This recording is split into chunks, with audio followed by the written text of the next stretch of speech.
in so many ways, one of these tremendous volunteers who give our city the great reputation it has across the country in terms of volunteering.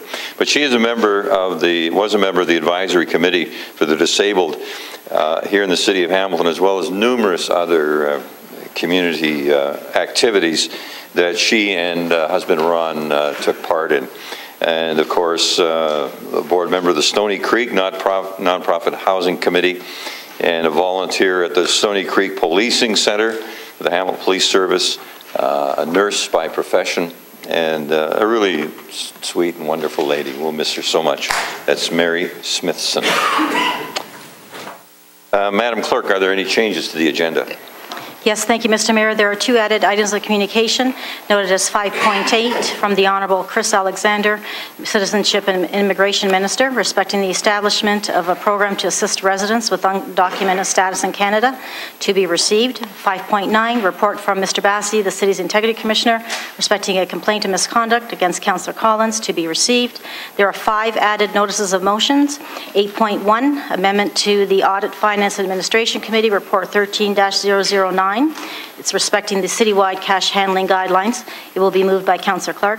8.2, all-way stop at Chitino Drive and Stone Pine Crescent, Fortissimo Drive, to be moved by Councillor Whitehead. 8.3, Scott Park Lands by Councillor Morrow. 8.4, Heritage Designation, 1 St. James Place by Councillor Farr. And 8.5, proceeds from fines to be used for environmental mitigation in Crown Point neighborhood by Councillor Marula. Motion, please, to approve the agenda as amended. Councillor Pearson, Councillor Johnson, all in favor? Thank you. Members of Council, any declarations of interest? Seeing none.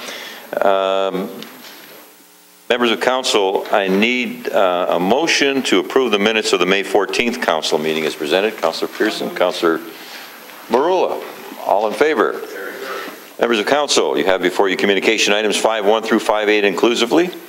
And taking each one individually, the chairperson for Festa Italia, Maria Moshman, correspondence regarding respecting June as Italian Heritage Month, the recommendation to receive. Moved by Power, second by Pearson, all in favor. Carried, thank you. Correspondence from the Premier of Ontario, the Honourable Kathleen Wynne, respecting provincial pesticide regulations. Recommendation to receive. Would you like to move that? Pasuda, Partridge, all in favor. Carried, thank you. Resignation from letter from Daryl Hicks from the Board of Directors of the Canadian Football Hall of Fame. Councillor Duval will move that, seconded by Farr, all in favor. That's, you speak to that? Please go ahead. Just thank Daryl Jordan Hicks, another Hamiltonian who's making his way in Hollywood, both north and south, and just couldn't find the time anymore. He was a valuable member of the Canadian Football Hall of Fame and great teacher here in Hamilton too, who's on a sabbatical and trying to find his fame and fortune in show business, and he's doing quite well. Thank you, Mr. Mayor. Thank you. All in favor. Correspondence from the Cement Association of Canada. Yes, Councillor Ferguson. Yeah, Mr. Chairman, I understand that. I can see from reading the letter it's self-serving, but I'm not sure I would want to live in a building that's 6 floors high that's all wood because of the fire implications. I'm not even sure our apparatus can reach that high, so I'd like to move this be referred to the fire or back to Emergency and Community Services. Seconded by Councillor Pearson. All in favor? Thank you. Correspondence from Ron Smith, Canadian Professional Hockey League. Yes, Councillor Farr. Mr. Mayor, we can receive it, but I would suggest we just forward it off to the Chamber of Commerce. To me, having read the correspondence, it seems to me nothing more than a solicitation for ownership, and I don't believe the City of Hamilton's in the market for a Canadian Professional Hockey League franchise at this time, but they do suggest that we pass it along to people like the Board of Trade or the Chamber, so maybe we could receive and then forward it off to the Chamber as well. We second that. Powers, all in favor? Carried, thank you. Correspondence respecting development charge credits extension for Kenilworth Avenue Investments, Inc. Move the recommendation. Pearson and Johnson, all in favor. Correspondence from the AMO Board of Directors respecting requests for nominations. Councillor Powers, will you help us in that? Now, my suggestion would be to be received, and perhaps you might want to ask Ms. Catarini why that's the best direction. Rose? Yes, Mr. Mayor, through you, clarification was received from the AMO staff. We do have, as we all know, Councillor Powers as the president of AMO. We asked for clarification if that would affect such a nomination, and it would if Councillor Powers were to stay on as past president after his term in August of this year, and he has indicated that he will be doing so, so therefore we can only receive this communication. Okay. And seconded. Pursued, all in favor? Carried, thank you. Correspondence from Chris Alexander, the Honourable Member, Canada's Citizenship and Immigration Minister, respecting establishment of the regularization program. A recommendation to receive that. I don't know if everyone's read it. Move to receive. Johnson, Pearson, all in favor? Carried, thank you. And 5.9 is a report. Yes? Thank you, Mr. Mayor. The report on 5.9 is with respect to the Office of the Integrity Commissioner, and it was related to our colleague, Councillor Collins. And in many ways, I am so glad that there was a complaint that came forward regarding the Waterfront Trust. As you and I both sat on that particular trust, there was a great deal of nonsense that was going on in the community surrounding allegations, and it continually came up. Had to respond, and it continually came up, and I can recall Mr. Rizzini, who's now the deputy city manager in Toronto, city manager in Toronto, and the finance person. I thought I said deputy mayor there for a moment. And he, in his competent manner, one day, we put everything on the table, and we took everything off the table, and with his assistance, in a professional, expert manner, dealt with every single issue. Some people weren't satisfied, and I don't blame them. That's fine. That's their prerogative in a democratic environment. And I'm glad that we have a third-party, independent process where, even though answers are given, should be satisfied, that there is that third-party component. And what we see before us is the epitome of why I think that third-party involvement is essential, because what we were saying for I don't know how many years actually came to fruition. Frankly, I think Councillor Collins can use some of these excerpts in his pamphlet in the next election, because everything that he, from a process point of view, needed to do, he did, and the Integrity Commissioner gave him a stamp of approval. So anyone that's ever questioned Councillor Collins' integrity must keep in mind that in this particular scenario, his integrity has now been approved, stamped, and completed. I proudly move 5.9, and I appreciate your time. Seconder? Collins? Nope, I don't want to second it. I was just going to declare an interest because I just sat down, so I hope that we note that in the minutes, please. All right. Seconded. All in favor? Thank you very much. Councillor Pearson, a motion on the communications as amended. Thank you, Mr. Mayor. It's been moved by myself, seconded by Councillor Brad Clark, that Council Communications 5.1 through 5.9 be approved as amended, and you have it before you. All in favor? Carried. Councillor Pasuta, a motion please to move into the committee of the whole for consideration of the committee reports. Moved by myself and seconded by Councillor Russ Powers that the committee of the whole rise and report. No, that's wrong. No, not yet. Wrong one, sir. I'll go back to the other one. No Otherwise glasses. we have to leave. Yeah. Well, okay, well, all in favor? Let's try it again, okay? So moved by myself and seconded by Councillor Judy Partridge. The council moving the committee of the whole for consideration of the committee reports. All in favor? Turn the chair over now to the deputy mayor, Councillor Pearson.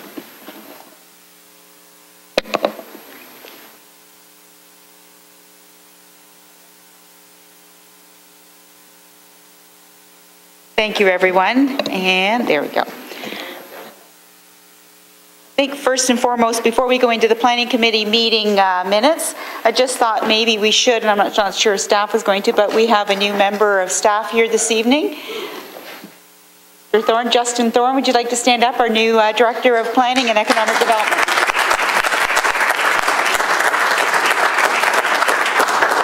Welcome. We'll catch you at the next meeting, though. Okay, committee, this evening Planning Committee presents its report 14-008 and respectfully recommends item 1, item 2, item 3, Item 4.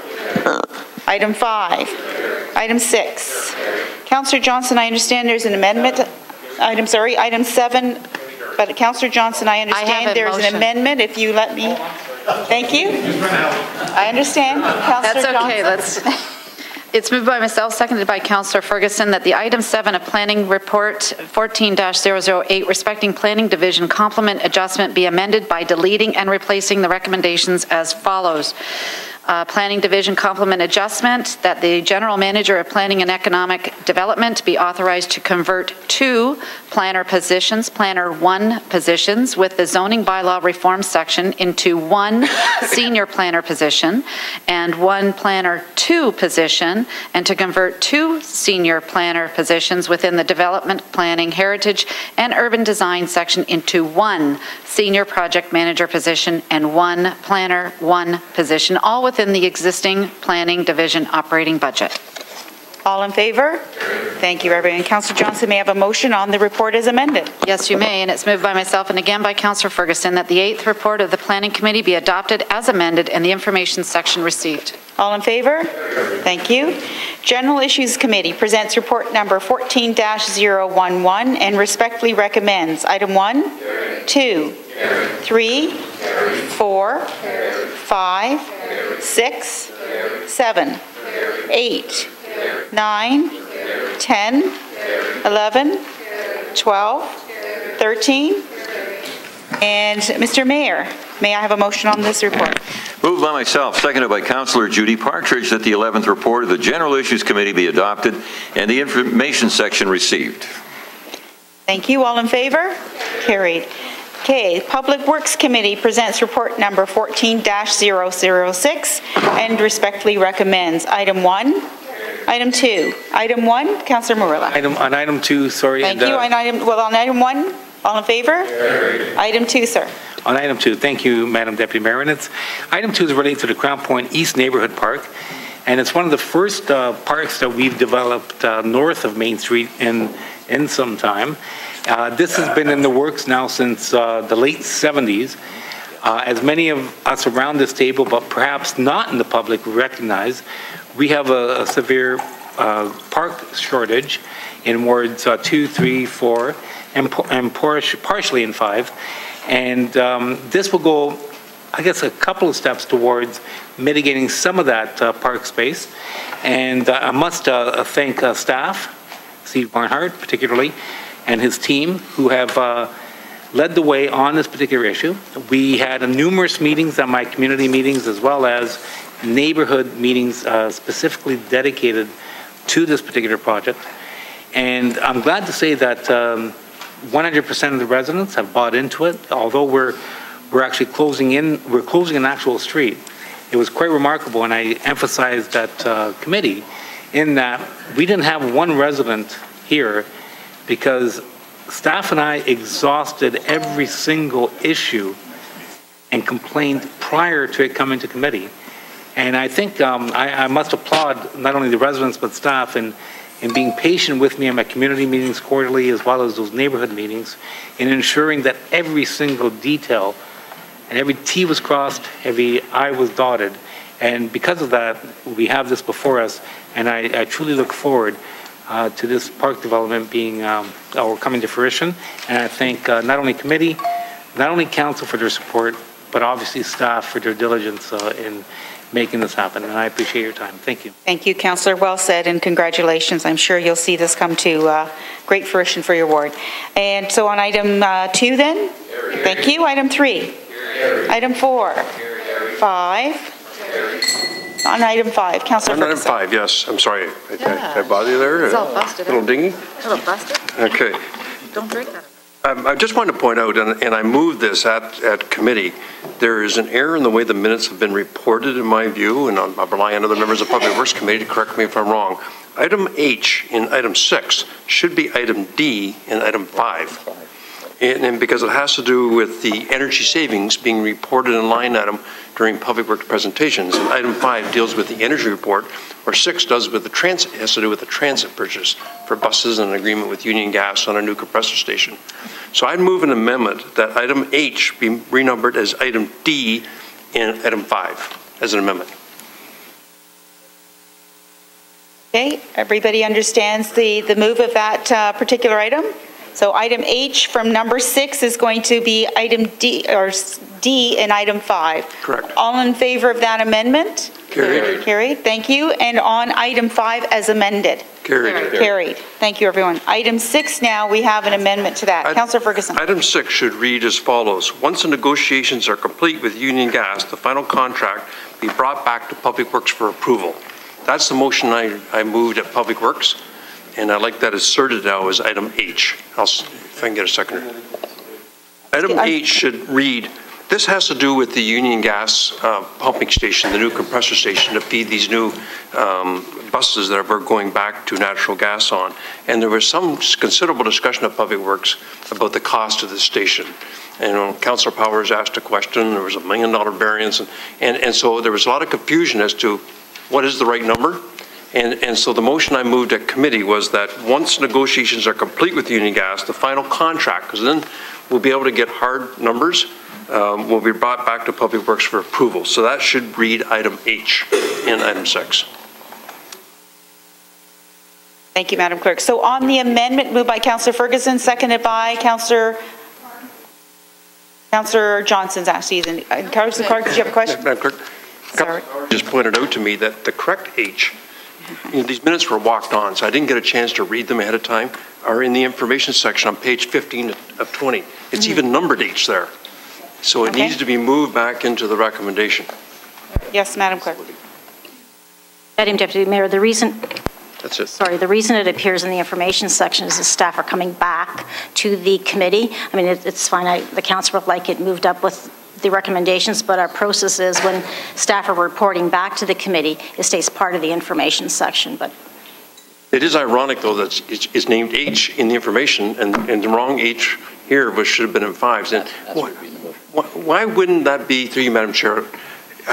I want that to be very clear that staff are to report back, and that's why I like it embedded in the body of the motion, because in the motion itself, it is that we go into negotiations, final negotiations with Union Gas, in addition to buying all these 60-foot buses, in addition to going back to compressed natural gas as a source of fuel, because there's significant savings there. And this got considerable debate at committee about we're on with natural gas, we're back to diesel, and we're back to natural gas. And so I just want very strong clarity on this, that staff report back once that final negotiation is done with Union Gas. So we hear the real number, and then in fact can approve that contract. Madam Clerk, did you just wish to clarify? yes, that's fine, Madam Deputy Mayor. We can move it up to the recommendation portion. So that's being done. Councillor Ferguson is moved by you, second by Councillor Johnson, and Councillor Clark has a question. Thank you. So I want to be clear, because the H in the information section does not reference council's need to approve the report back, staff report back, and that it be within the approved capital and operating budget.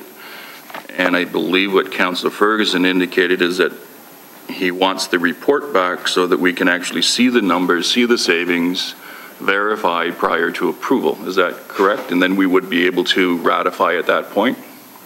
Yeah, through you, Madam Chairman, that's absolutely correct. The committee wanted to see the contract before it in fact was approved. And as I say, these are walk-on minutes, so I didn't get a chance to read through the information section, so thank you to Councillor Clark for catching that. And thank you, Madam Deputy Mayor. I agree with what Councillor Ferguson is saying.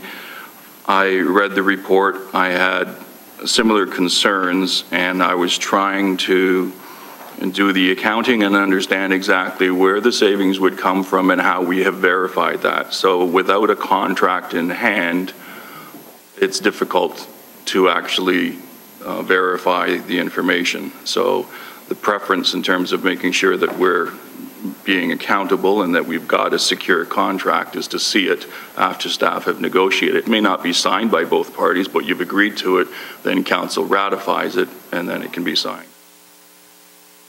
Councillor Ferguson. Just for clarity, the Public Works Committee did not want it signed until it was brought back to us, the final negotiations. So just for clarity again. So I think the confusion is it captured in the amendment? And then, Madam Clerk, you have all that captured. Madam Deputy Mayor, we could add the phrase, the staff report back to the Public Works Committee prior to.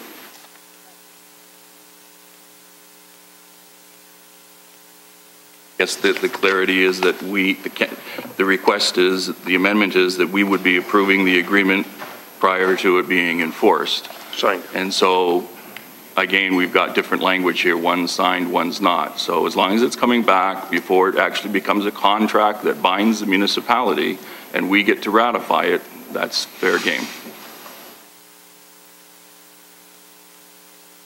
Everyone all right then with that direction? Are you satisfied, Councillor? And I think, Madam Chair, the clerk has understanding of what we're looking for. Absolutely. I think it's understood. So moved and seconded. All in favor to that amendment? And all in favor of item 6 as amended, Councillor Powers? No, just before we leave that one, is perhaps just to share information for not only the public, but the balance of the committee. I, like a number of my colleagues here, were around at the time when we abandoned the CNG buses and that. I had some good discussions not only with HSR staff, but also with the technical people from the Canadian Urban Transit Association, of which I'm on the executive committee, just talking about the new generation. When we abandoned them, we had a phase 1 design of CNG, which actually created more problems than it was worth, and it was always in for repairs or whatever the case is.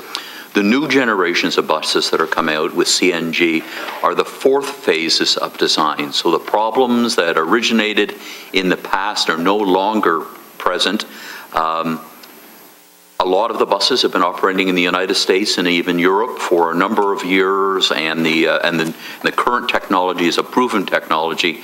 So for that reason, I was very supportive in making the move back, not only from a standpoint of a reduced maintenance component with regards to the buses, but also the realization of the projectability of costs associated with natural gas vis-a-vis diesel fuels from that standpoint. So I think the recommendation was a good one, and is a good not only environmental but a dollar standpoint for the city.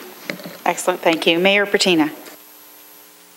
Deputy Mayor, for the information of council, the first ever public transit vehicle that was converted to run on gas was done by the mechanics of the Hamilton Street Railway, and that bus even traveled with HSR colors in Manhattan, showing itself off to, so we've come full circle. Thank you for that information tidbit. So on item 6 as amended, all in favor? Carried, everyone. Item 7. Councillor Whitehead, you have a question. Well, not a question. Actually, I want to make a comment, Madam Chair. This did come to council, and unfortunately, not all the information was there. It was at the end of the meeting, and it's a significant amount of money.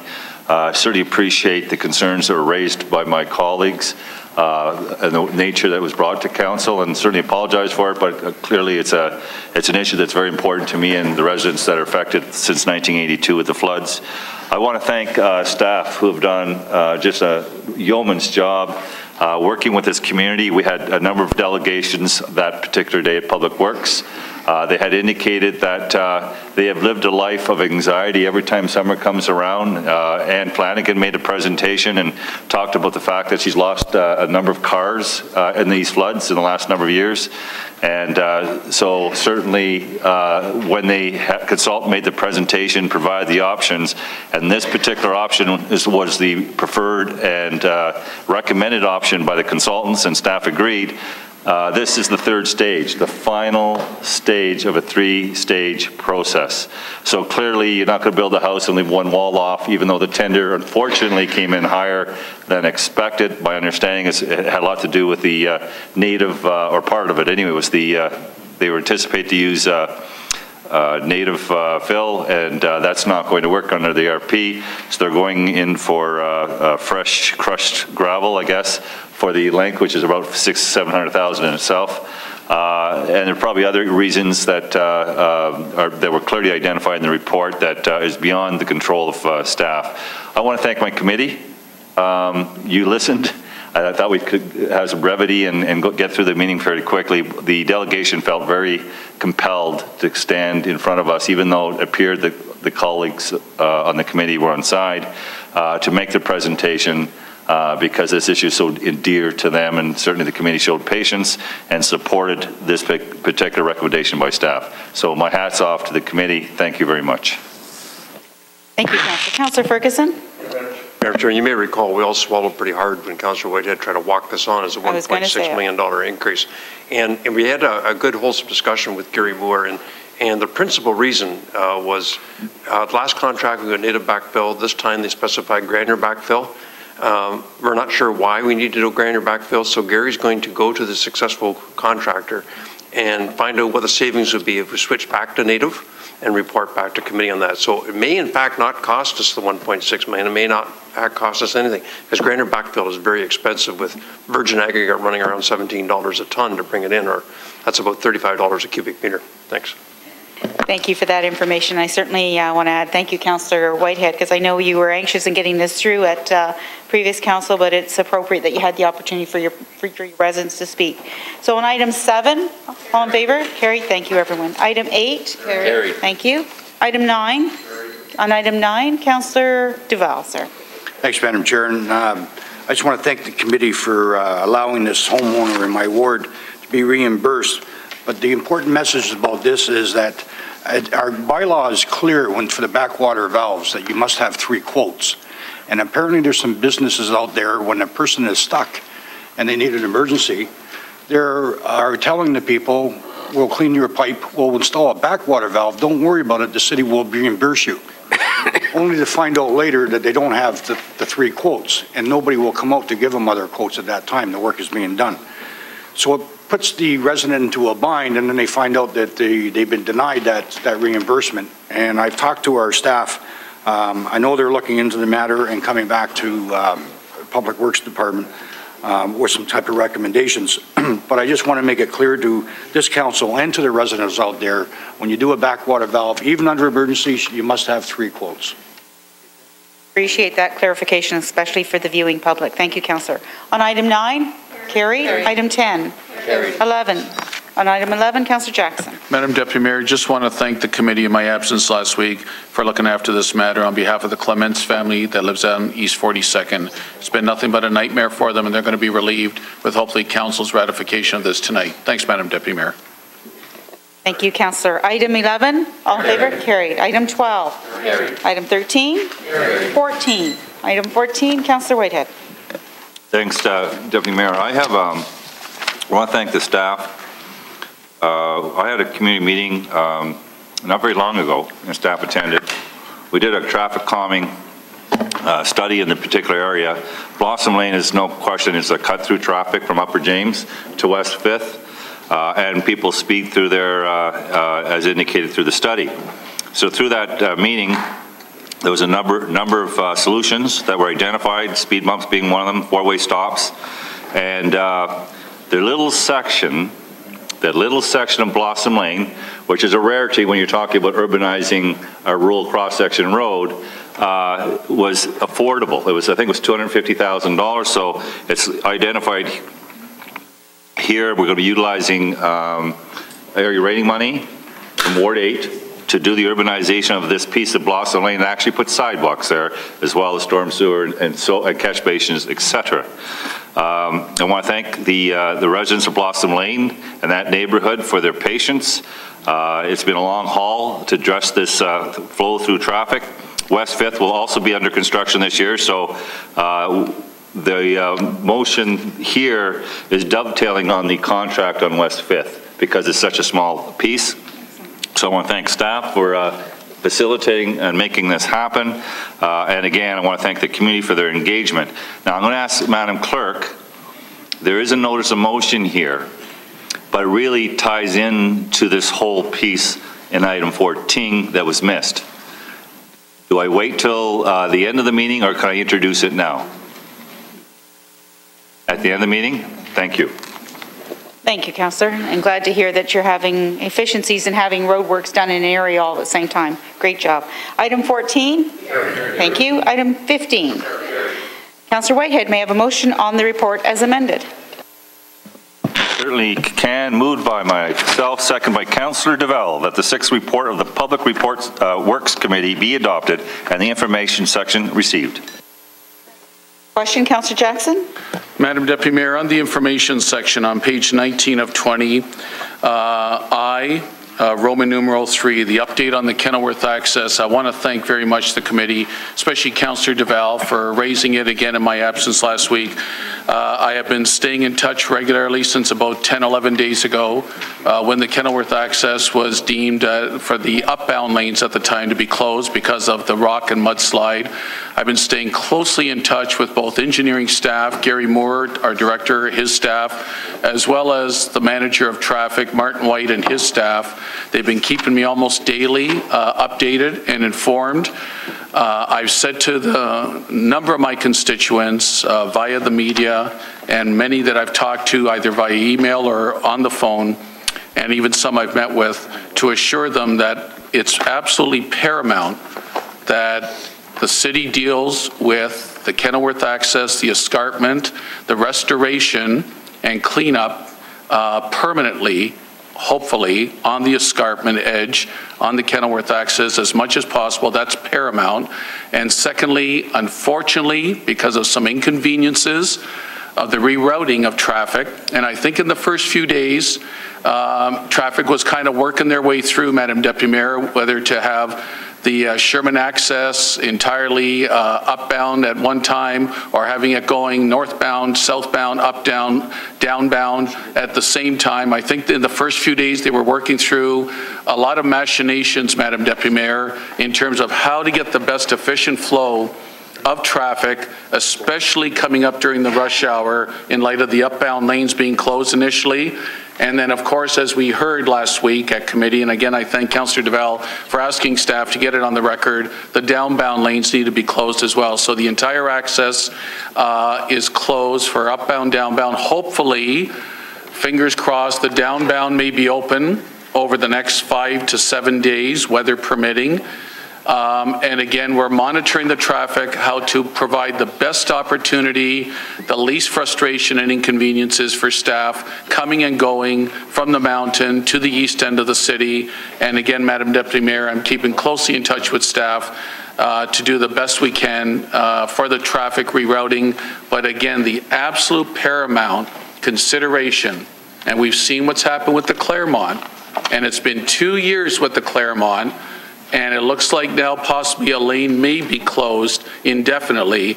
I want to make sure with the Kenilworth we do our darndest to get this right and have the restoration properly in place. Thank you for allowing me that, Madam Deputy Mayor. Not a problem, Councillor. Thank you, and you're keeping the viewers aware of what's happening. So good stuff. All in favor of the report? Carried. Thank you, everyone. Board of Health presents report number 14-004. and respectfully recommends. Councillor Johnson? Yeah, thank you. It says here I was absent with no reason. Can we please put in business city clerk? I was dealing with residents of chronic flooding. Thank you. Okay, that'll be corrected. On item 1, item 2, 3, 4, 5.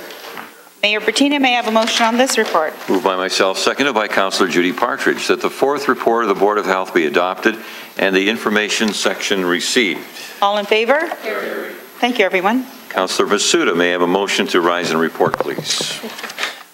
Yes, you may, Mayor Bertina. I think now's the time. Moved by myself and seconded by Councillor Russ Powers, that the Committee of the Whole rise and report. All in favor? Carried.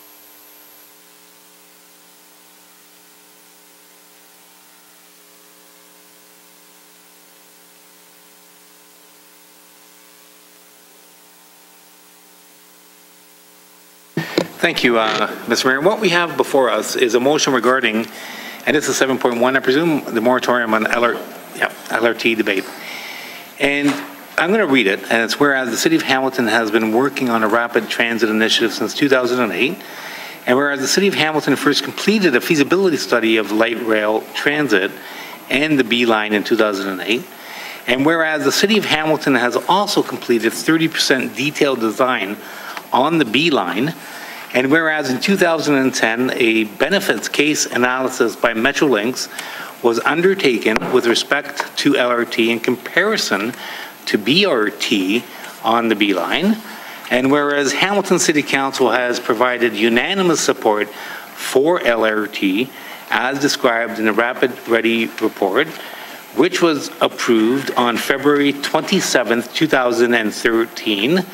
And whereas the city's Rapid Ready report also speaks to the importance of investment in the entire transit system, and whereas City Council has provided Metrolinx with reports on funding tools and investment strategy on May 8th, 2013, and September 25th, 2013, relating to Council's position, the only position of 100% capital funding. And whereas Council requested at its GIC meeting on April 16, 2014, the Transportation Minister, Glenn Murray, be invited and attend in an upcoming GIC. And whereas Mr. Murray has declined to attend, and whereas a provincial election has been called and will take place on June 12, 2014, therefore, be it resolved that a moratorium be in place on any LRT debates pending confirmation from the provincial government of the funding formula requested by the City of Hamilton. And what this basically reads, Mr. Mayor, is simply this. We have a position, we've only had one position, we've never changed that position. There's a lot of talk on the periphery about BRTs, other LRTs, subways, I don't know, geysers. We've had discussions about everything. Balloons and gondolas, don't forget. And gondolas, but the bottom line is we've only had one position from day one. The province knows this very well. What led to this notice of motion and now the motion that's before me is the minister irresponsibly stating publicly that we have no position, that he's waiting for us to roll up his sleeves and talk about what we want as a community, which is nonsense and irresponsible, and frankly, I took great offense to it, hence the motion that we have before us. But I'm going to tell you, Mr. Mayor, that since I brought forward this notice of motion, the nonsense has stopped in this community. No one's dividing this community any longer. I see no purpose in bringing forward a moratorium, because I can imagine if somebody would have brought forward a moratorium about the stadium debate when I was talking about the stadium, I would have blown the top off this place. So, but let's just look at this realistically, folks. We have a position, we've only had one position. Anyone that suggests otherwise is blatantly a stranger of the truth. And because of that... Thank you for phrasing it that way. And because of that, I needed to do this, and I'll tell you, it's been very, very, from my perspective, refreshing to not pick up the paper and read about nonsense that's never going to happen, because it's reminiscent of two drunk guys talking about buying a Rolls Royce, and then none of them have enough money to buy the beer that they drank. And that's exactly what the situation we're in. So in essence, let's look at this realistically. Folks, we don't have the money for LRT. We don't have the money for BRT. We need to fill potholes. We need to pave roads. We need to get back to basics. And until we have that money, let's get rid of this nonsense. And I don't want to hear another word about LRT until we have the money. Thank you, Mr. Mayor. Now withdraw the motion. I have no seconder. Do I understand it that you're withdrawing that motion? I have no seconder, so I can do that.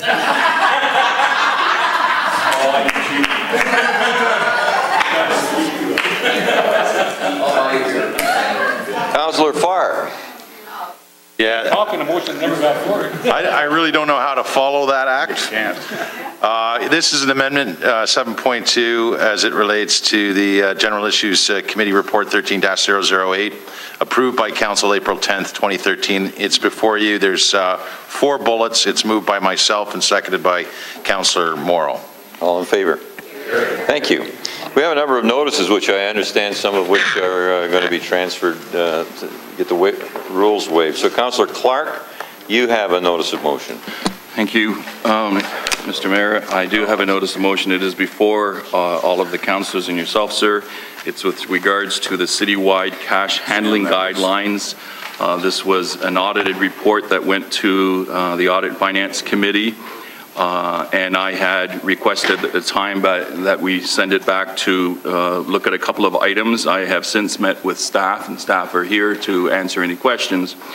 And we found that there were some areas that we could tighten up the language significantly. The point of making this waiver of the rules is that it's important that we actually get this out there, because we found that in some of the facilities, there's significant cash being handled, and they need to tighten up the policies as quickly as possible. Yes. So with that, I would move to waive the rules. Seconded by Councillor Johnson. Johnson. All in favor of waiving the rules? On your motion. Again, my motion is moved by myself and seconded by Councillor Johnson. It's before you. It's really just taking out, we use the expression may or shall, and it's now becoming shall. And comments? Councillor Powers, you speak. I'm very supportive of this. We had a substantial discussion at the Audit Finance Administration Committee on that. And even during our deliberations during the meeting, we found that there was things that required clarity. So we requested that Councillor Clark go off and work with staff, both our legal and our finance people, to finesse it. So what here does is it strengthens a policy that we have introduced, and I think the timeliness of dealing with it now to make sure that it's out and becomes part of a city process is very, very important. Okay, Councillor Ferguson. Yeah, it looks fine. Looks like it's perfectly in order, but these sort of things I'd just like to check with staff. I don't know whether Mike or Janice, CFO, or the city solicitor have any thoughts about this. Are you supportive of it? Any other comments? So through you, Mr. Mayor, this is appropriate in that there'll be continued conversations with committee members with respect to actions to improve on our cash handling policies and processes, procedures, and so this is in keeping with those continued conversations, again, towards that objective and maintaining and protecting our financial resources. Okay. Councillor Partridge. Yes, thank you, Mr. Mayor, and through you to staff. I also thank Councillor Clark for bringing this forward and for the committee for identifying the need for it. But through you to staff, does this address every area of the city where there is cash handling? So through you, Mr. Mayor, this is a corporate policy as it relates to cash handling, and there will be a report coming forward to the June AFNA that will continue to describe some amendments to policies and procedures, again, in an effort to try to protect not only cash handling, but to committees' request, and I believe it was Councillor Clark's request back to staff to review the policy. It's not only to protect our financial resources, but to protect the health and safety of our staff who handle cash as well. Okay, and thank you for that. I just want to, you know, and I've had residents on me about this, and I agree with them. Do we know every area of our business? You know, this is a huge corporation, folks, but do we have a list of every area of this corporation that deals with cash? For you, Mr. Mayor, again, in that June report, it will identify those program areas, those locations that deal with cash and our practices and our safeguards in terms of the equipment that we have. What you may recall from previous committee discussions, and again, it was sent back to review the ability to safeguard cash, for instance, through the use of safes. And so again, in that report that is coming forward in June, that report will speak to those program areas and the measures that we have in place, and some additional investments to, again, to enhance our handling of cash and to protect the health and safety of our staff. Thank you. And my last question through you, Mr. Mayor, will we be in the interim, once this is passed this evening, working with all staff immediately on rolling out the policy to the staff that are handling cash and are supervising the cash handling? We're not going to be waiting for the report and waiting for that to come back to committee in June. Through you, Mr. Mayor. Through you, Mr. Mayor, those discussions occur regularly in terms of finance staff, more specifically our financial services staff, discussions with those areas in terms of their cash handling practices. We do have policies. The discussions occur as to how to apply those policies in an effort to protect, again, our financial resources and to protect our staff. But again, in terms of that report that comes forward in June, there are some delegated authority and responsibilities identified in that report, including senior management team, and we, senior management team, will have a presentation in terms of what our responsibilities are as it relates to cash handling. All right, and so would I be correct in saying that we are identifying and ensuring that all the checks and balances are in place and operating with our employees? Is that an accurate statement? So through you, Mr. Mayor, we do have a policy that reflects those checks and balances, and again, we are having conversations across the departments in an effort to ensure that the policy is adhered to and that procedures are developed. So that report in June, again, will identify the need to develop procedures within the program areas and departments as it relates to cash handling. So that's identified as one of the action items in that June report. Okay, and thank you for that. I would feel better, though, if I heard some firm, yes, this is being put in place, but we'll wait for the report. Thanks very much. Thank you. Councillor Clark. Thank you, Mr. Mayor. If I can just clarify for my colleagues, this document here is simply a precursor to what's coming forward in June. Our staff, after we had referred it back and asked more questions about cash handling, they actually did a significant amount of work, and you'll find that when the report comes back that some of our concerns were realized, and as a result, the policy will be much more tightened. In the meantime, they've already been speaking to all of the facilities that are handling cash and providing them with the guidance in terms of how to secure the cash currently. There are issues where we've got facilities that are taking in a significant amount of cash, and they're not doing exactly the same things as other facilities because it was, in essence, delegated authority. So the next step that comes in June will have a very clear cash handling policy. It will show councillors what has been happening with all of the facilities. Quite striking to look at all of the numbers on a 12-month period, and how we not only ensure security of the cash, but it was the occupational health and safety that also came up. We had employees taking significant amounts of cash to deposit in a bank by themselves whenever they had to. And so we need to clarify those policies like any good corporation. So that's coming, and I think everyone will be very pleased at that point. This is simply dealing with some quick ones where we felt after we looked at it all, the shoulds should become musts. There shouldn't be any discretion in terms of how they're handling the cash deposits, et cetera. And that's why this is here. It was something that staff felt was urgent that we deal with immediately and send it out to all of the facilities. Good, thank you. So on the motion, carried, thank you. Councillor Whitehead on the always stop. Yeah, I need to, I guess, waive the rules, Madam Clerk. So, second Pearson, all in favor of waiving the rules for the motion. Carried, go ahead. That was second by Councillor Deval, and then I believe it's before everybody, moved by myself, second by Councillor Deval. It's always stop, Citino Drive and Stone Pine Crescent for Tisimo Drive. This is part of that traffic study that I talked about earlier. Thank you very much for supporting it. All in favor? Councillor Morrow on Scott Park lands. Thank you, Your Worship. I'd like to give notice of the following motion: that the city manager, in conjunction with the mayor as he wishes, and the Ward 3 councillor, be asked to supervise discussion among the following, and not limited to, organizations responsible for the future of the current Scott Park lands in Ward 3, including the Bernie Morelli Senior Center, school site, Jimmy Thompson Pool, parking requirements for current and future needs, playing fields and open spaces, and that a timely report be made back to Hamilton City Council through its appropriate committees. Okay, thank you. That stands as a notice. And we go to Councillor Farr on 1 St. James Place. Thank you. I'll read it out as a notice and then look to waive the rules as well, Mr. Mayor, if you don't mind. Okay, motion to waive the rules. Partridge, Johnson, all in favor? Okay, Gary, go ahead.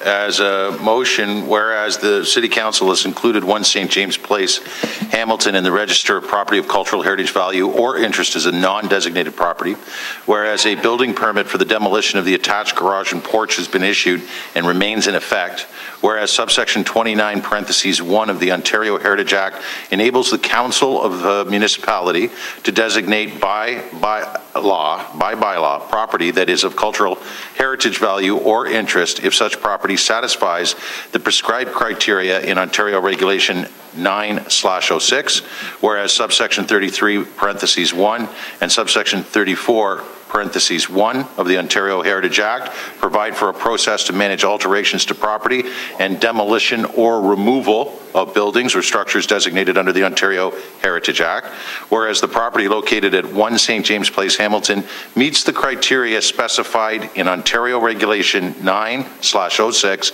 including but not limited to the property's design value as a representative example of the art modern style with the City of Hamilton, and as an example of the use of a steel structure in residential construction.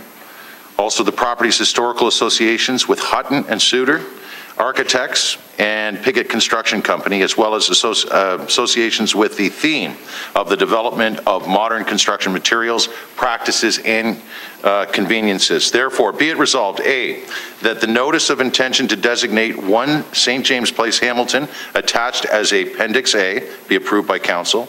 B, that the notice of intention to designate 1 St. James Place, Hamilton, be forwarded to the Municipal Heritage Committee for its consideration.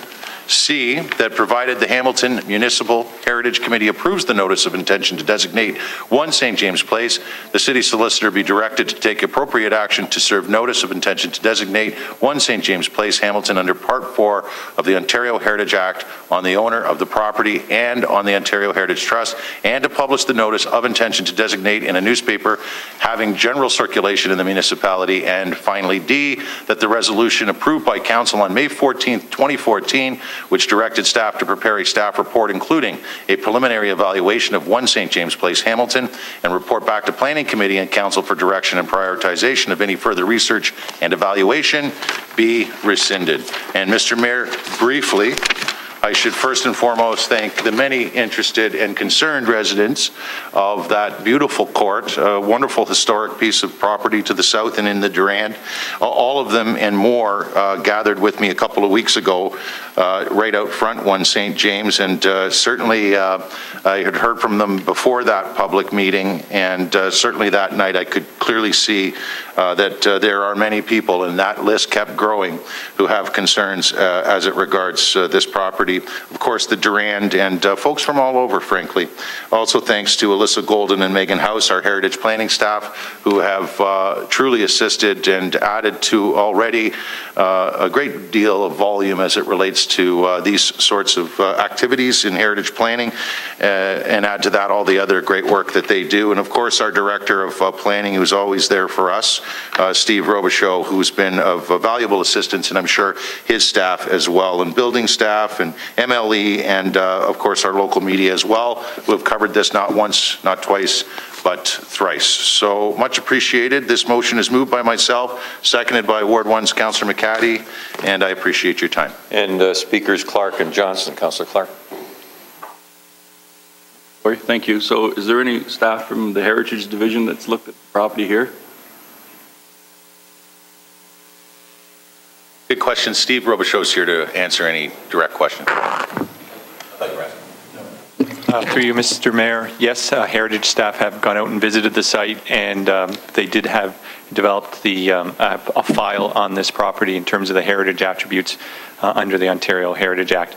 Prior to tonight's motion, we were working on the previous motion, in which was leading to adding this property to the registry and/or making a future recommendation to designation. So there was work in progress as it related to this specific property. Okay, and the report from the Heritage staff found that it meets all the criteria that's necessary to designate the, because normally we'd see a report, we don't have one. Through you, Mr. Mayor. I'm trying to understand how this system is working currently. Through you, Mr. Mayor, that is correct. The normal protocol is that it's added to the registry, and then staff develop the screening report and/or come forward with a recommendation for designation. And because of the previous motion and direction to staff to start that work, staff had started that investigation, and they had identified that based on the type of construction, the architect that was involved in the design of the house, as well as the actual individuals that constructed the dwelling, that there was merit in proceeding with the designation of this property. Okay, I'll have comments later, thanks. Councillor Johnson. Yeah, thank you. And this is just a question to the mover. On your second point, you put, whereas the building permit for the demolition of the attached garage and porch has been issued and remains in effect. So in other words, the applicant can demolish, if I read this correctly, the garage and the porch can still be demolished, no matter what happens at the end of the day with the Heritage Committee? Through you, Mr. Mayor. I'll let Steve respond, but that's not the case. Okay, through you, Mr. Mayor, to Steve Robichaud. The applicant had, now I'm only going by what I've read in the news or watched in the news and reading this. The applicant had applied for partial demolition of the porch and of the garage. This motion as it stands before us, does that stop everything on the property? Demolition permit still apply or no? So, and I'll jump in and see if I can help clarify through the mayor. So it's the entire property that will be subject to the designation. That's my understanding. Okay, thank you for that. And through you to Steve. Steve, was this address ever on the list to be designated, or is this just a one that's coming in tonight? Through you, Mr. Mayor, we have the list, we have the registry, and then we have the designated properties. Right. It's my understanding that it was on that list that was generated by the former city of Hamilton. Thank you. And we just know that it's on the list. It hasn't been designated yet. It hasn't gone through the former process, correct? Through you, Mr. Mayor, it was on the list, and then it was previously, our last council meeting directed staff to add it to the registry, and then that is the second step towards then making a determination as to whether or not to remove it to designation. So right now it is on the registry of properties within the city. Thank you.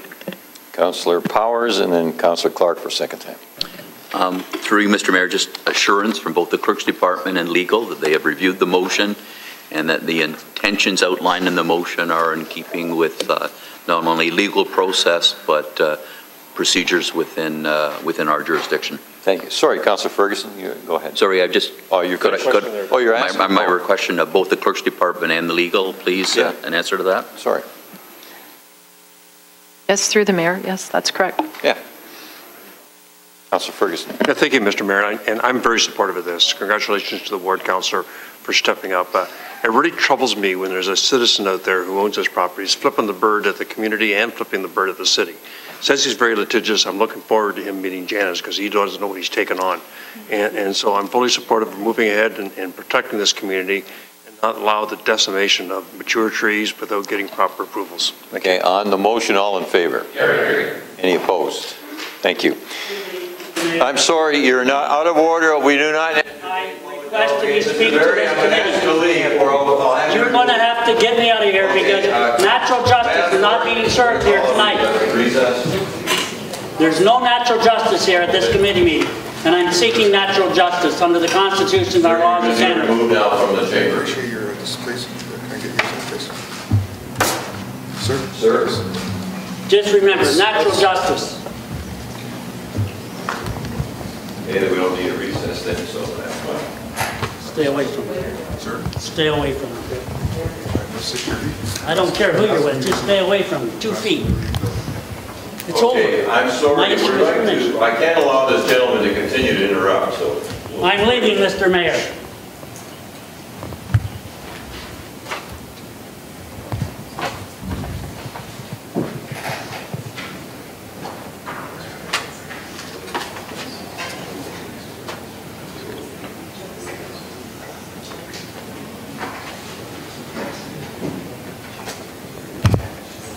Deputy Mayor, can I ask you to take the chair? You are Madam Deputy Mayor.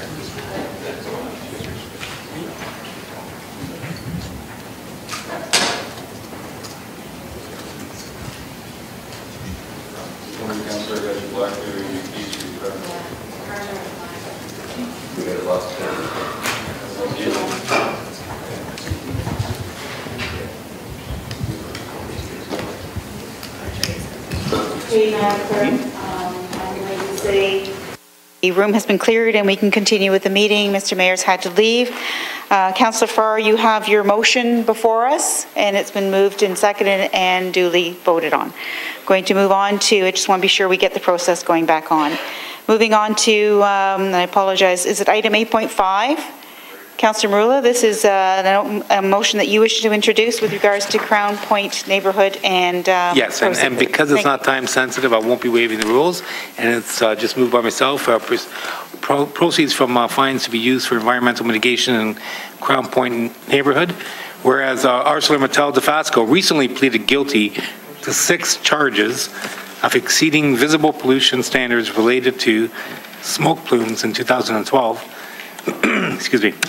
And whereas these fines totaled $390,000, and whereas one of the areas most impacted is the Crown Point neighborhood, specifically in the area north of Barton between Ottawa and Kenilworth Streets, and whereas all parties are focused on continuous improvement and methods to reduce impacts on the environment, therefore be it resolved that A, the staff work with community stakeholders on identifying environmental mitigation tools and community development efforts for the Crown Point neighborhood, specifically the area north of Barton boundaries as identified between Ottawa and Kenilworth Streets. B, that the city financial contribution related to the identified environmental mitigation tools not exceed $390,000 and related fines and be funded through POA revenues, corporate surplus, and or the unallocated capital reserve. And I appreciate your time.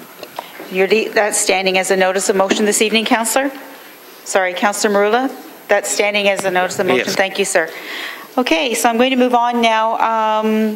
I know there's a motion there. We'll come back to that one. Statements, we're done all the notices of motions. There are no other notices of motions up for the floor this evening. Thank you, everyone. Statement of members. I'm going to start at Councillor Clark, please. Thank you, Madam Deputy Mayor. It'll get around to Ward 8 eventually. Check the tape. How can I be in trouble just by starting on General? Would you like me to yield, Councillor Whitehead? No? Okay, thank you. That's okay. I'll be short so that we can get it done. First, I want to congratulate the Friends of the Aramosa Karst. Last weekend, they had 25 volunteers come out and plant 450 trees in the Aramosa Karst by the feeder areas. And they had to walk in about 1.8, almost 2 kilometers to do the work. So they were very dedicated. It was hot, sunny. We were burnt, tired, but proud. So it was a great weekend. I also want to congratulate the Knights of Columbus from Our Lady of Assumption Parish, especially Ernie Catarini, who is the husband of our city clerk Rose. Ernie's sauce and meatballs were at the pasta dinner again at the Our Lady Assumption. It was a sellout crowd. The Knights of Columbus had a great time. I've never seen meatballs so big, and the amount of pasta on the plate was huge. It was very delicious. I ate more than I should have. On Saturday, the new scoreboard for Stony Creek Optimist Little League Park will be unveiled at 9:15 in the park. This has been paid for by the Heritage Green Community Trust, so we're all very excited about that. And on Sunday at 11 a.m., the Stony Creek Lions Head Parade, which is an annual event to Smiths Knoll, will occur again, and that pretty much pre-marks that we're coming up on the battlefield, which is the following weekend. So everything's coming into play very nicely in Stony Creek. Thank you. Thank you, Councillor. Councillor Johnson. Thank you, Councillor Pearson and Deputy Mayor. I'm really glad that the Mayor did mention Mary Smithson, and I just wanted to say on behalf of Wards 9, 10, and 11, our hearts and prayers go out to Ron Smithson and the family. Every Wednesday, it's Wheel Food Wednesdays at the Bimbrook Agricultural Society. The proceeds go to the Bimbrook United Church. This weekend, we have a Bimbrook Farmers Market. It's grand opening for 2014, and just grab the shuttle this Saturday and take it over to the former Belmore School, which is now the Jean-Michel French Immersion School, and we're having a Bimbrook Fun Fair there. So it's a free shuttle, so come on down and bring the kids, vendors, games, face painting, great food. Happy anniversary to Orchard Court. This is the seniors complex in Binbrook. Just a footnote, my grandparents were the first residents on this, and they're celebrating 30 years. We're going to be there on this Saturday. Happy 50th anniversary to Roy and Ruth Ann Schuker. Roy is an avid volunteer with our Ag and Rural Affairs, the Hamilton Wentworth Federation of Farmers, and just retired in Vinemount as being from his own farm. On Saturday, June the 7th, it's Spring Fling at the Wesley United Church in Fruitland. It starts at 11 o'clock. Also, the Binbrook Village is having a huge garage sale at individual homes, and it goes from one end of the village to the other, so come on out with lots of money and get lots of treasures. Also on the Saturday, Newport Marina is having their 2014 opening, and that's at the end of Fruitland Road, Madam Mayor, or Madam Deputy Mayor, so you'd remember that. And lastly, I just want to wish my baby, 31-year-old, happy birthday to Brian. Thank you. Thank you. Councillor Ferguson. Thank you. And I have the same thing. My 31-year-old baby turned 31 yesterday. Yeah, but I look better. And so congratulations to her. Just one thing, Madam Chairman, this is June 14th is Heritage Days. It's a big annual festival where we celebrate our heritage. And the reason I bring it up tonight is I encourage all the fathers and grandfathers who are watching to get their applications in for the soapbox derby for their children. There's very strict specifications on this. You can't put 36-inch wheels on, so you go flying down the hill, for example. I think it's maximum 16-inch wheels. But there's very specific specifications. The applications have to come in before the event, and I don't believe there's a charge for it. So get on to just Google Lancaster Heritage Days, and then click on Soapbox and get your applications in. Thank you. Thank you, Councillor. Councillor Powers. While we're talking about family, yesterday was my daughter's birthday, and there's absolutely no way I'm going to mention how old she was, because I am a man of over years who knows the safe way to play this out. But anyway, we'll leave it at that. We had lunch together today. This Friday, the Dundas Division of the Hamilton Chamber of Commerce will be hosting the Dundas Citizen of the Year Award. Of interest to ourselves is the Citizen of the Year is Don Robertson, the President and General Manager of the Dundas Real McCoys and the Chair of the Allen Cup Champions and also the tournament. We have 5 businesses nominated for the Business of the Year, and we have, I'm going to call them 4 youth. Some of them are groups of youth and that are nominated for the Dundas Youth of the Year Award and that. So it's this Friday night at the Dundas Valley Golf and Curling Club. And not this weekend, but the next weekend, June 6th, 7th, and 8th is Busker Fest. International performers will be on the streets of Dundas the Friday evening, Saturday, and Sunday. So please come down and join us. There's no cost at all, but if you enjoy the entertainment being put on these international stars, they certainly welcome any contributions that you would make. It's King Street in downtown Dundas is closed off for that duration. Thank you. Thank you, sir. Councillor Pasuta. Thank you, Deputy Mayor Pearson. And I'm going to start off that Saturday was the Christie Antique Show, and over at Christie's Lake Conservation Area, and the Rockton Lions had contacted me the night before if Elaine and I would come and work in their trailer, and it was 8.5 hours in the trailer putting together orders, and kept looking behind. There was like 100, 120 people in line. It was like, when's it going to stop? But it was hot behind the grill, but it was well worth it. Amazing day, amazing show. The crowds are unbelievable. I'm waiting to see how it comes when we have our board meeting, Councillor Jackson, to see how it come through. So it was amazing. So great day. I should have stayed home on the farm, but sometimes you got to give to the community. So it was very good. Monday night here, the school board was here with the decisions on Flamborough. I attended, and I believe Councillor Partridge was here a little earlier, and I missed her, so I just came just before it started. It's a good feeling on decisions. Unfortunate part is some more rural schools closing. Dr. John Seaton and Beverly Central closing, and my ward is peppered. It's peppered with school closings over the years in every little town, and that small towns depend on their schools. It's the heart of the community, and we lose those, and the towns do start to fall apart. But it's unfortunate it happens, but it's a sign of the times. So looking forward to some of the amendments to the motions that Trustee Karen Terkstra put forward. She spoke very well here at committee and spoke very well actually on CHML with Bill Kelly. I was very proud of our trustee, Councillor Partridge, and my trustee for wards 14 and 15. So we're looking forward to what I'm calling community hubs, and I know it's difficult for some of us around council to accept that. I think it's a good thing, it's proper, it's needed in the rural community of the city of Hamilton. Bit different out there, and I think I know we can work with them. I have trust myself in the board that we can fulfill the needs of the community.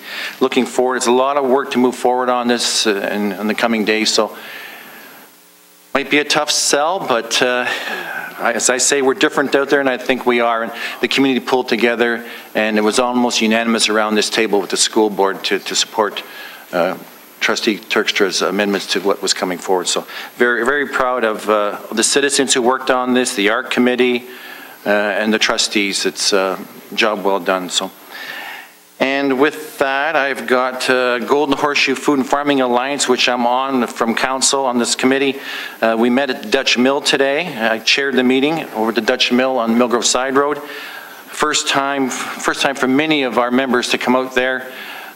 They said it was an awesome place. They looked around and said, this is what we need in the rural communities. And I can remember years back, the first term of council, planning committee, and staff didn't support that being out there. And I did my homework till 2 o'clock in the morning.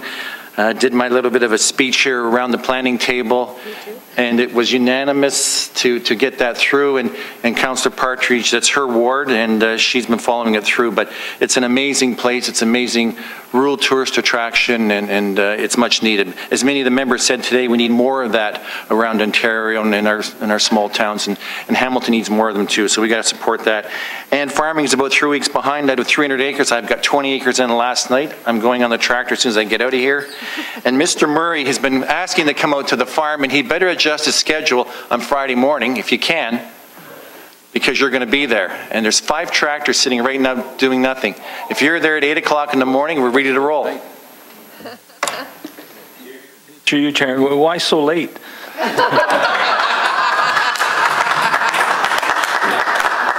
one. Okay. Mr. Murray, you're good. Okay, we can come sooner if you want. If you can get past the dogs, you'll do good. So, with that, Madam Deputy Mayor, thank you for your time. Thank you. That was good. Thank you, Councillor. Councillor Partridge. Yes, thank you, Madam Deputy Mayor. And he's up at 4:30, so anytime after 5 a.m. is going to be good. Yeah. Very quickly, last Thursday, May 22nd, I had a public meeting for Hollybush traffic calming that was attended by just under 100 residents. Thank you to staff for coming out. We have another open house coming up this coming Monday, and it will be on the new Mattamy development off Spring Creek in Waterdown, and I'm expecting at least 100 people to that. This is going to be the 3rd public meeting that we've had on this particular phases of development. On June the 2nd, there's also an open house earlier in the day at 5 o'clock for the new Waterdown District High School Museum. And Madam Deputy Mayor, I'm very proud of the students here. They have taken it upon themselves over the last couple of years, worked very hard, and have put together a tremendous collection going back to the early days of the school, and have a room that has been given to them, and it will become the new museum. And so I'm very much looking forward to being there on that day. June 7th, week Saturday, very excited to attend the new Waterdown Farmers Market. We'll be opening up. We have not had a farmers market for at least 15 years out in Waterdown. It starts at 8 o'clock in the morning till 1 p.m. It's open every Saturday morning, and it's at the Waterdown Legion in the front parking lot and parking in the back parking lot for vehicles. We have 30 vendors, and kudos to the Waterdown BIA and to the coordinator. She has worked incredibly hard, and there's no doubt in my mind it's going to be a tremendous success. I also want to pick up on the Millgrove School. I was here on Monday night, did have a chance to chat with some of the media and a lot of the parents and the residents, and also talk to the trustees ahead of time. I'm very, very proud of my Millgrove community and the Greensville community and all the communities in West Flamborough. They worked extremely hard over all of the ARC meetings. The decisions, to me, it was a no-brainer. You cannot take a school out of a community like Millgrove. You rip the heart out of it. And the parents, you know, when they approached me a few months ago, they didn't know what to do. Who do we talk to? And Councillor Pasuta and myself, we stepped up to support them. And I was very proud of Trustee Karen Terkstra for how hard she also worked on this with the parents. And the recommendation to keep Millgrove School open, it's a sound one based on good solid facts. But, and here's my but, this is the beginning of the hard work, because folks, just because they had the meeting on Monday night and said, you know, that this is what the motion was put forward, it still has to be ratified in June. We still need to work with the province to find funding for the new schools. And so I have already spoken to the parents, and we are putting some strategies together, because I've said to them, we need to keep working on this. We need to keep the pressure on. We don't know what's going to happen with the provincial election. And so the vote on Monday night, as wonderful and euphoric and happy as everybody is, we need to keep moving on this and keep the pressure on. So I want to thank all my residents, and I want to thank everybody who just stepped up to the plate on this. Thanks very much. Thank you, Councillor. Councillor Whitehead. Madam Deputy Mayor, I have a couple of announcements. One is I hosted Westcliff Mall on the long weekend, and I want to thank my staff, Lena specifically, who took time out of her schedule to be there to accompany me dealing with constituents. I remember looking at Lena when we walked in and says, long weekend, probably won't get many people. Well, I want to tell you, just the opposite. It was a significant crowd. In fact, I think the Conservative candidate provincially was there and took pictures and couldn't believe the crowd coming to see me in regards to issues that pertain to Ward 8 on the long weekend. So I want to thank all those that showed up, and I want to thank my staff. Secondly, Madam Chair, I had a meeting last night, very good turnout in the the Gorley neighborhood, a very strong neighborhood, a strong association. I do have a meeting tomorrow night, and this will be dealing with the Buchanan neighborhood. It'll be at Buchanan School, 7 o'clock to 9 p.m. And this will entail residents from the Laurier neighborhood, Bonington, Buchanan, Mohawk, Southern neighborhoods. I would also like to take the opportunity to thank not only residents, but all city staff, Hamilton Police Services, that have participated in the last 18 neighborhood meetings around Ward 8. It has truly been a pleasure to work with all our staff.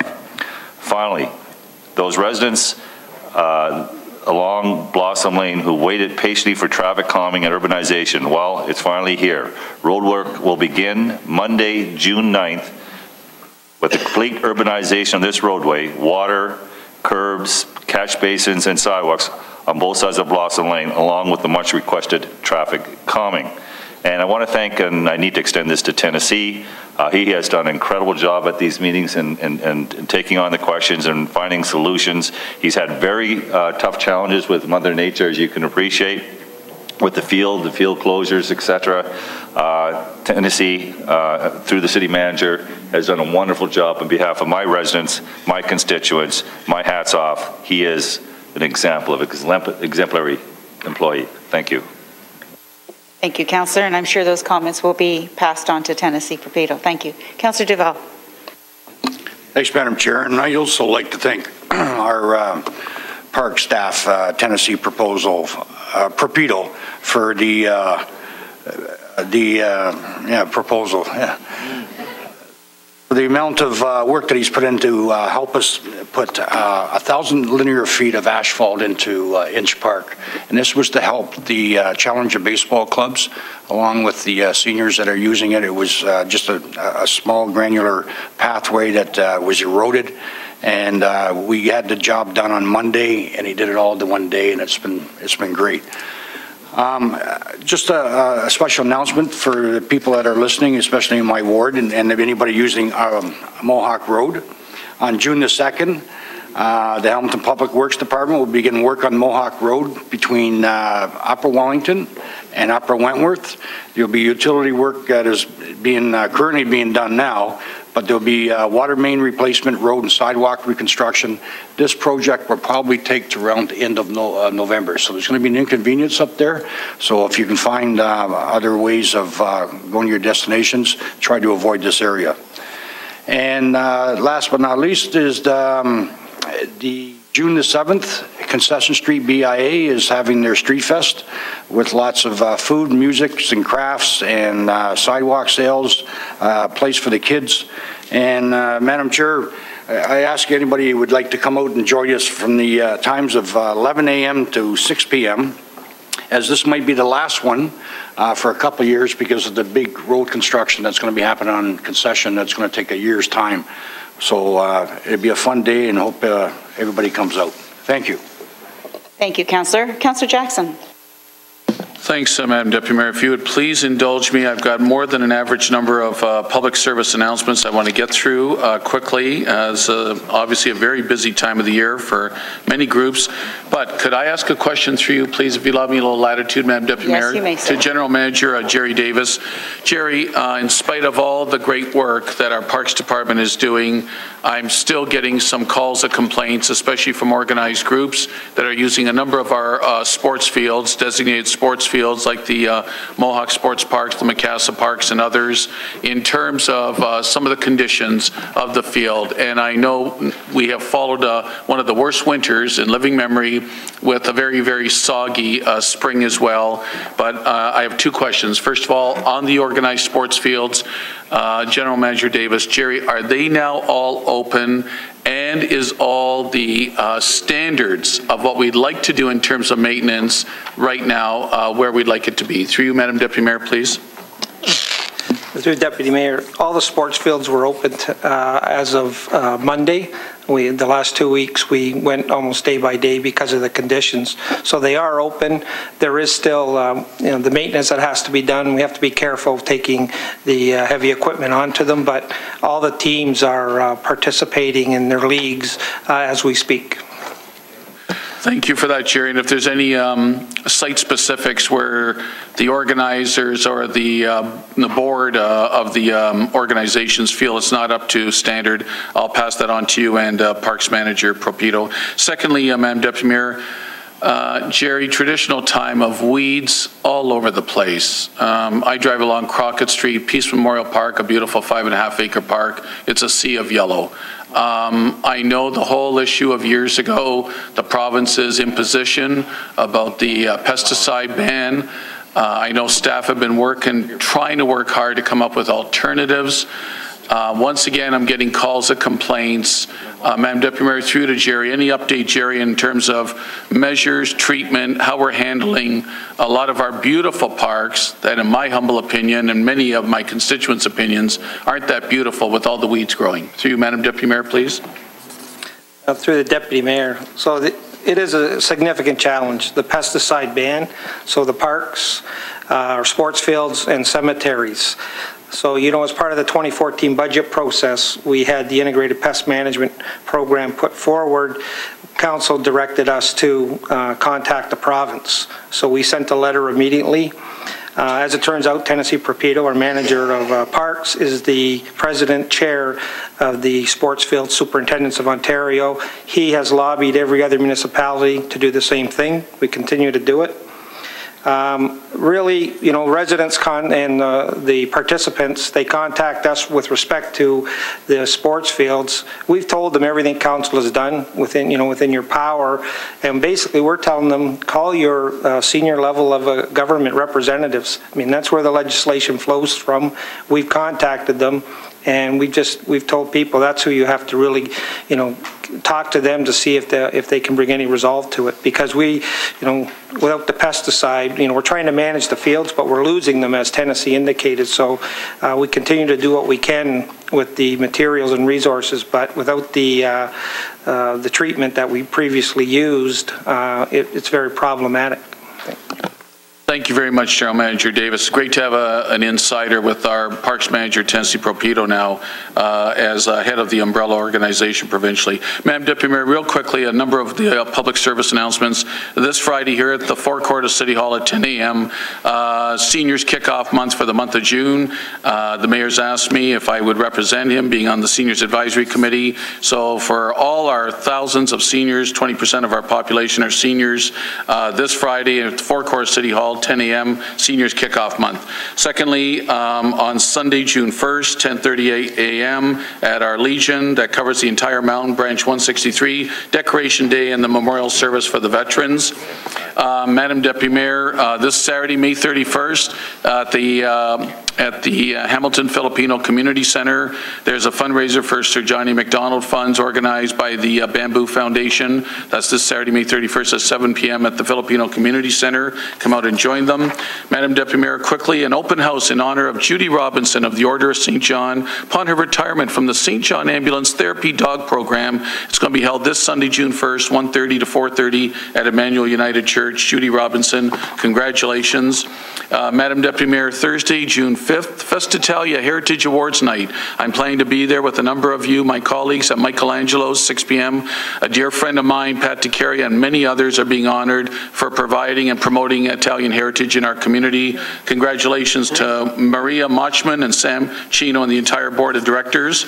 Madam Deputy Mayor, as well, on June the 6th, there's a fundraiser for Emmanuel House Hospice for their generator in light of what they went through over some electrical storms and some power outage. Laura Jean Falla and her committee on June the 6th, Friday, June the 6th at 8 p.m. at the Hamilton Firefighters Drum and Bugle Corps Banquet Hall on Dartnell Road are doing a fundraiser for the Emmanuel House Hospice generator. Congratulations, Laura Jean. And Madam Deputy Mayor, just quickly, a few more very important ones. On Saturday, June 7th, this is one that's near and dear to hundreds of seniors' hearts in my area, Madam Deputy Mayor.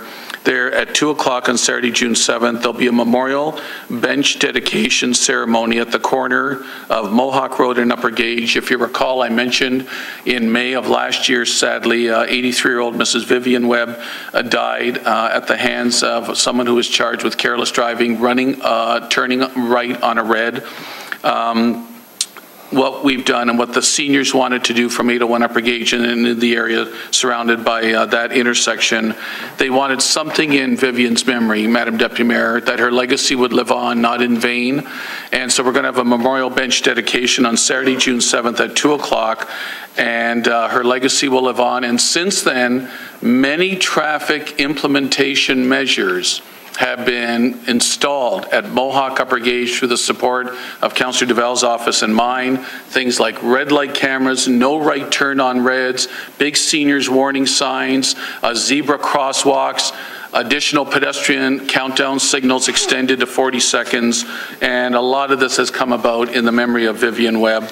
Madam Deputy Mayor, as well, on Saturday, June 7th at the Legion Branch 163, 23rd Annual Beach Party, proceeds going to St. Michael's Elementary Inter-City School Program. Congratulations to Debbie Cherniga.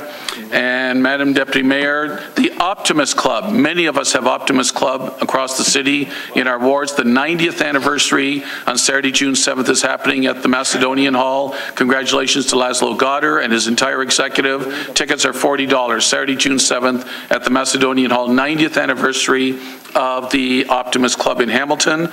And Madam Deputy Mayor, the last two are, and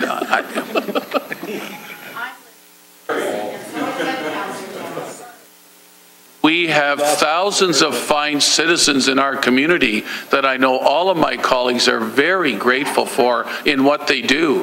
Thank you. Thank you so much, Councillor Johnson, for recognizing that.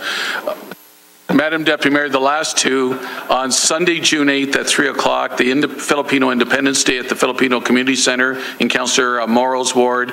Councillor Morelli was very proud of this group. Sending Misa Bonner Villabrosa, congratulations. And lastly, the 50th anniversary of the Mount Hamilton Youth Soccer Club is happening at their gala dinner on Sunday, June 8th. Anthony Odiardo, John DiDonato, John DeSantis. Do you know over 50 years, Madam Deputy Mayor, Mount Hamilton Youth Soccer Club has served over 2 200,000 children, promoting soccer and the development of young champions to lead our city in the future. Thanks for your indulgence, Madam Deputy Mayor. With absolute pleasure, Councillor. Hang on. Just, Councillor, to your question with your comment and question to the Jerry Davis with regards to the pesticides, you recall under correspondence we received a reply from Kathleen Wynne. It's correct. So you recall that there. So there is something going on. Thank you. Councillor Collins.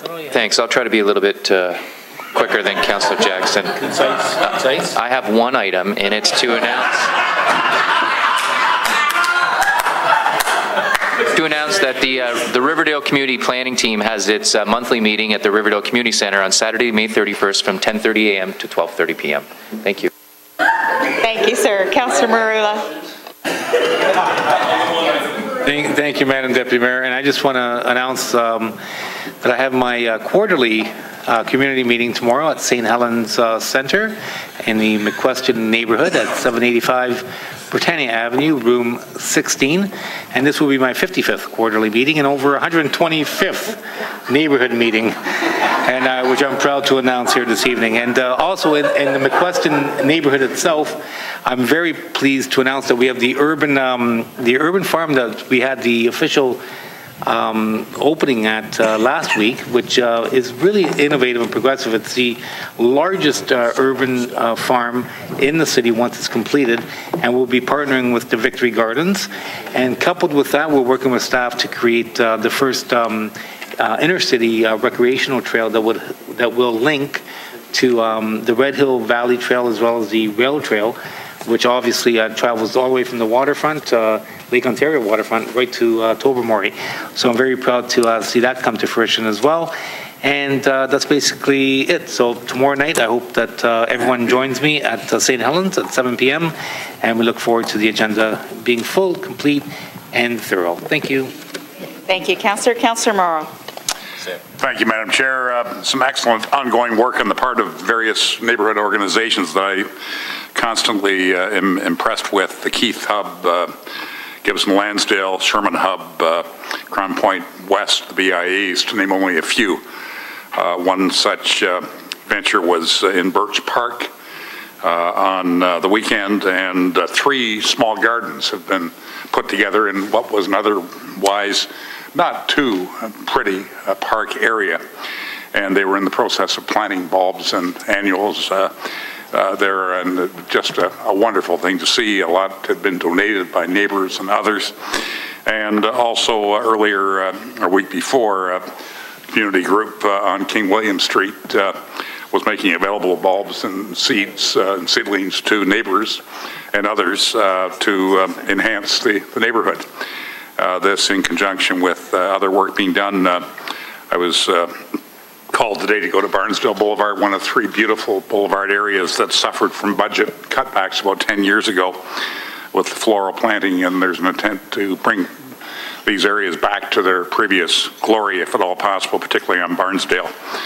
So the cleanups are also ongoing. They were most impressive. And on the weekend as well, I attended a hockey tournament to honor Nicholas Morelli, a nephew of the late Bernie Morelli, who died at a tragically young age. And there was a great fundraiser event and hockey tournament at our facilities at 710 Mountain Brow Boulevard. So I was very glad to be there to represent so many of their friends and family in Ward 3 and wish them all well. Thank you. Thank you, Councillor. Oh, I'm sorry. Go ahead. Earlier this week, too, Councillor Farr had more to do with it than I did, but great numbers of cyclists rode in from Ward 3 Gage Park and schools in Wards 3 and 4 to the bike share launch in Gore Park Monday morning, which was really impressive.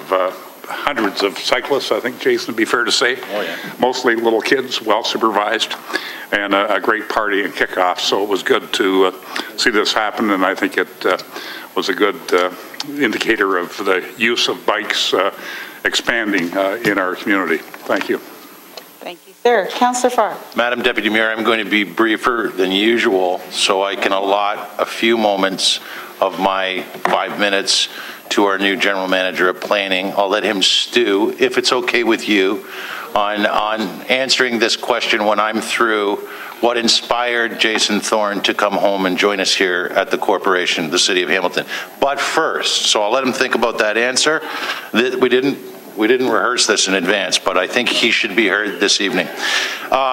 You'll all recall that terrible Pasadena fire at 27 Bold and the outcomes from the community and at large, but particularly Duranders and Janice Brown and firefighter John Piercy and a resident of 27 Bold, Frank Lawrence, along with my office. We had to do something. We had a lot of great ideas, but ultimately what was required was trying to get a little bit of bounce back cash for the residents of the 17 units. And I'm very proud to report tonight that that worked out to $33,717 raised by the community, over $2,100 to each of the residents of each of the 17 units, which was very helpful, I understand, and all but a few now have collected their share.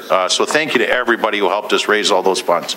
May 26th was Bike to Work Day. It was the best one yet, as Councillor Morrow alluded to, and it was a pleasure to be the host this year.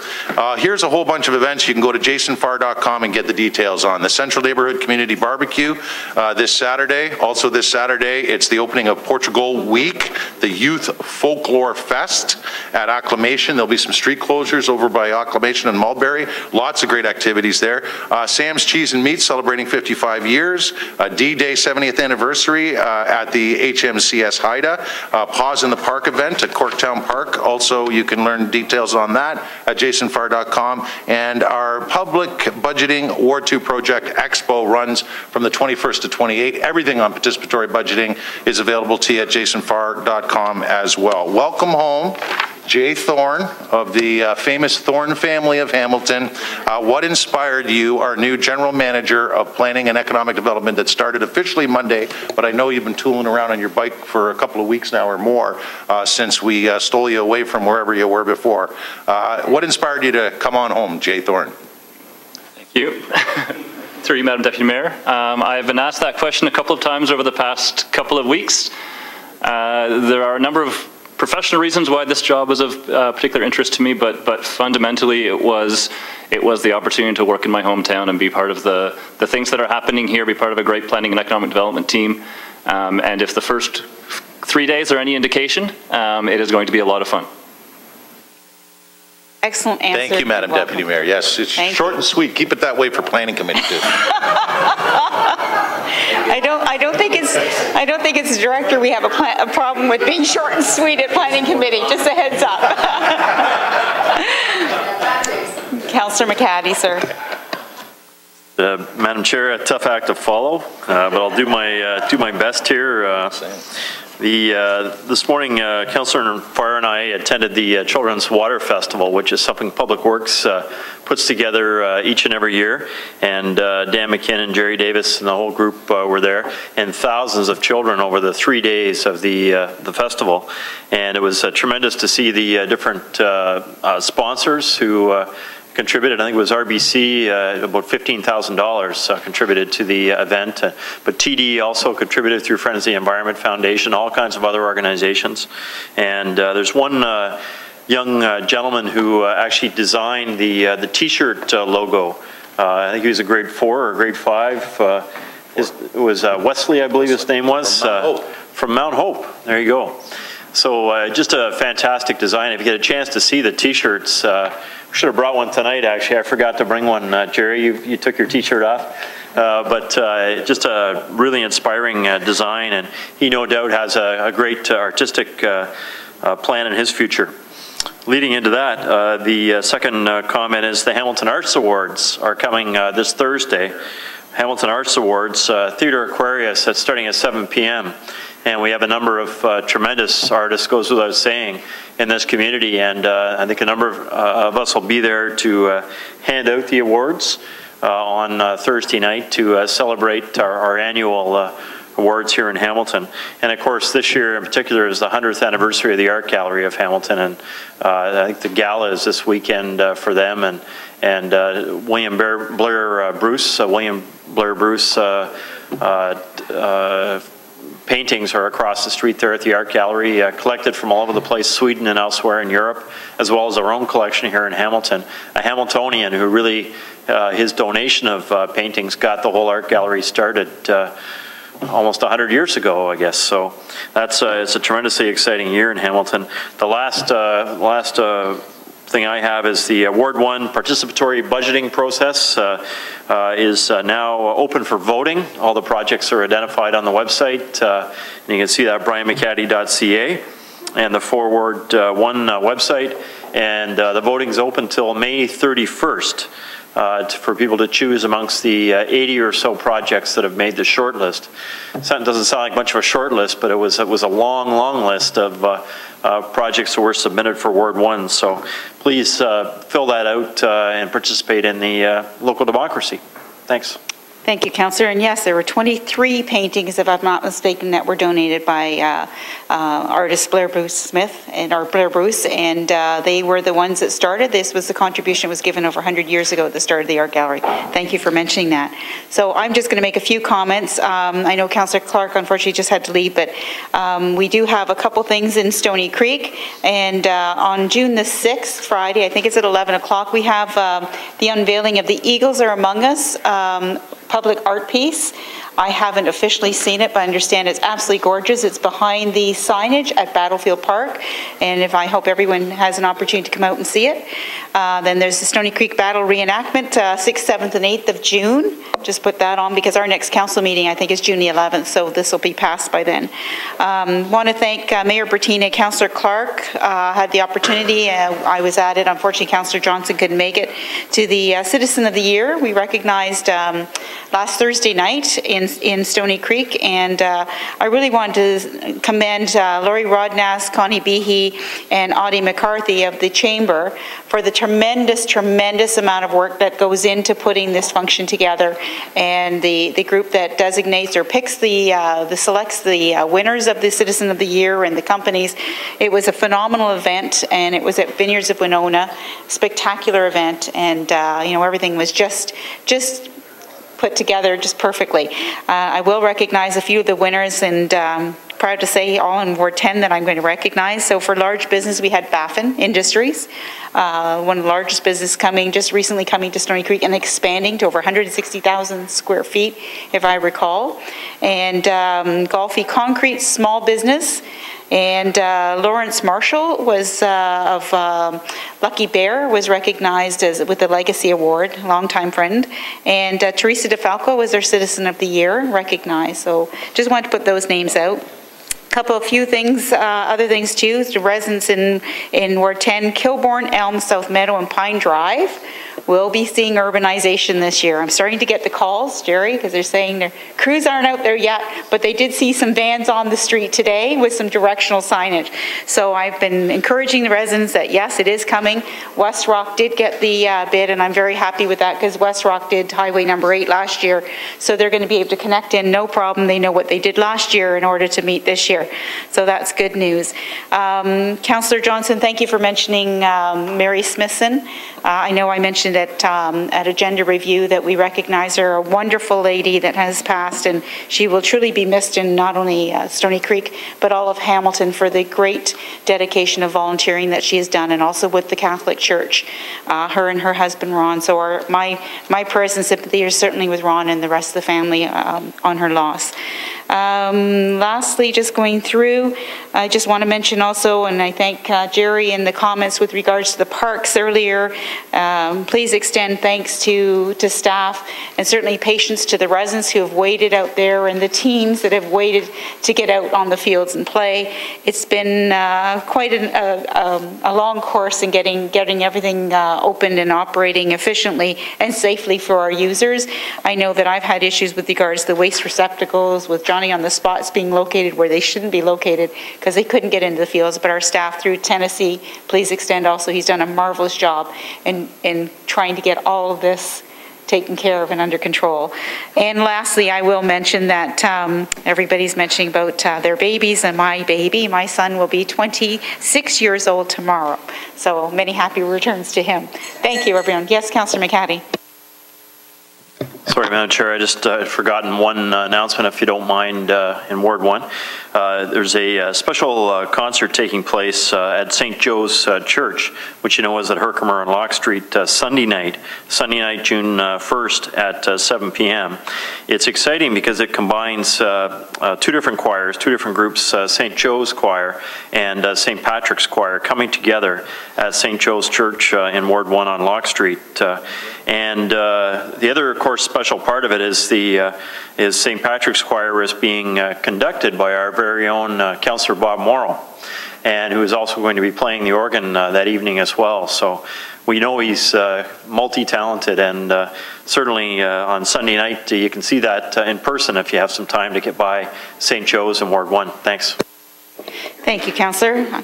Seeing no further speakers, I'm going to move on now to the, we have no private and confidential issues this evening. Thank you, everyone.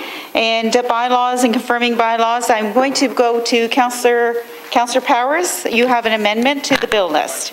I do, and it would have been Councillor Pursuta, but as we all know, he's a man outstanding in his field, and that's where he wants to be right now. So, so on a motion by myself, seconded by Councillor Partridge, that the bill list for May 28th, 2014 meeting of Council be amended by adding bill number 131, which reads as follows, and the renumbering of the balance accordingly. It's a bill with regards to regulation of traffic, Section 55. Thank you, Councillor. So I'm going to now go to, are there any discussions on bill number? On the motion. I'm sorry. All in favor? Carried. Carried. Thank you, Madam Clerk and Chair, Councillor. Now we're going to go on to the bills. Any discussions on bills number 124? Carried. 125? Carried. 126? Carried. 127? Carried. 128? Carried. 129? Carried. 130? Carried. 131? Carried. 132? Carried. Motion to adjourn. Motion to adjourn. Councillor Powers, Councillor Partridge. Thank you. Thank you, everyone. Thank you, Madam Deputy.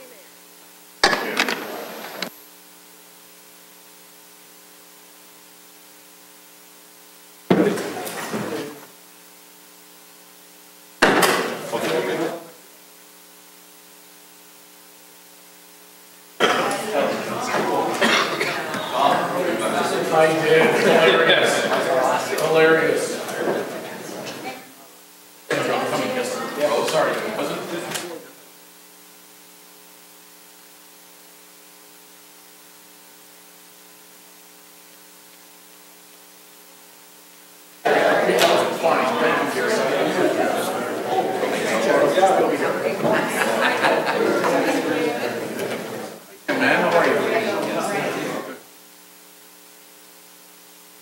Yourself, how you doing? Nice evening, Rose.